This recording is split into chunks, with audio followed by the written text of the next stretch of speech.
kutubxona markazida kitobxonlik haftaligining bugun 4-kuni. Kitobxonlik haftaligining 4-kuni munosabati bilan yosh kitobxonlar ko'rik-tanlovini tashkil etganmiz. Kitob inson tafakkuri va qalbining eng yaqin do'sti, bunyodkor jamiyat poydevoridir.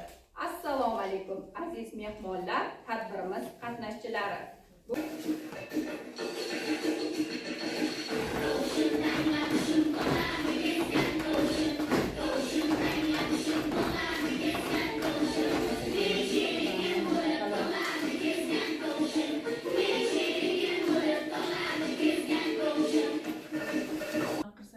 Maktab kimyo fani o'qituvchisi Haydoy Iroda bilan.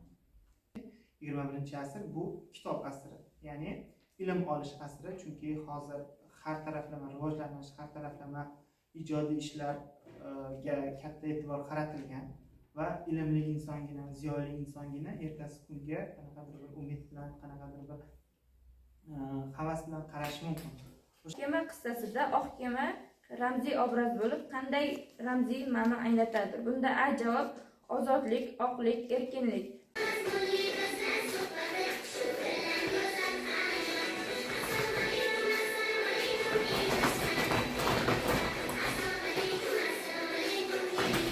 O'tgan kunlar va mehrobdan jo'yan asari haqida gapirmoqchiman. Qibray tumani axborot kutubxona markazi tomonidan o'tkazilgan yosh kitobxon tanlovida 1-o'rin egallagani uchun Abdirasulov Mirbek Umurzoq o'g'lini tashakkurnoma bilan taqdirlaymiz.